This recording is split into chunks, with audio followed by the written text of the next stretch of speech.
Hello and welcome to Change is Good, and my name is Brian. In this video, we'll be going through another $1,000 bag of quarters. I'm going to cut it open, make a pile. I'll be back in a moment. We now have a pile of 4,000 quarters. We'll be looking for silver, West Points, proofs, foreign coins, varieties, NIFCs, mint errors, anything worth more than a quarter. I'll be back at the end of the hunt with a recap of the finds. All right, the bag is done. To be honest, it was a pretty tough one. No silver, but we got one West Point. This one's a 2020. You can tell by the V75 proof mark here on the left. It's a Marsh Billings Rockefeller. I don't find these very often, so it's a welcome sight. Now let's go to some finds under the scope. First up is a 2016 P Harper's Ferry, West Virginia quarter. As you can see, there's a die chip here on the side of the building under the tree limbs. I couldn't find an example just like this one that has sold recently on eBay, but compared to other recent sales on similar coins, I'd say this would sell for around $1 to $2. Here we have a 2018 P Block Island, Rhode Island quarter.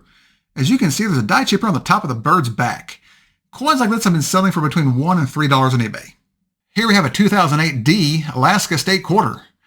As you can see, there's a die chip here on the bear's claw. This is known as the extra claw die chip. Coins like this have been selling for between $2 and $5 on eBay. Now let's go to some varieties.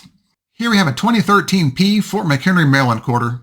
If you look at this central roof right here, you can see some doubling on the top, down the slope, over here on the bottom of the windows, and the bottom of the doorway. This is WDDR number 8 on wexlersw.com. Next up is a 2016 P Harper's Ferry, West Virginia quarter.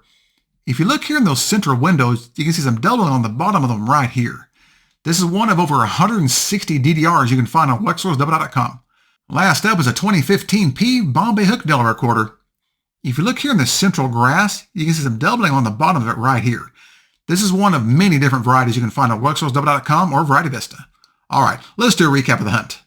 That was the first bag of 2024, and it was a tough one, but we didn't go down in flames completely.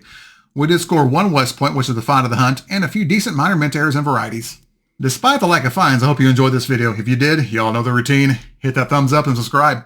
And if you have any feedback or questions about any of these finds, feel free to leave me a comment and I'll get back with you as soon as I can. Thanks again, and remember, every coin has a story, even if some of those stories start off kind of slowly. I'll see y'all next time.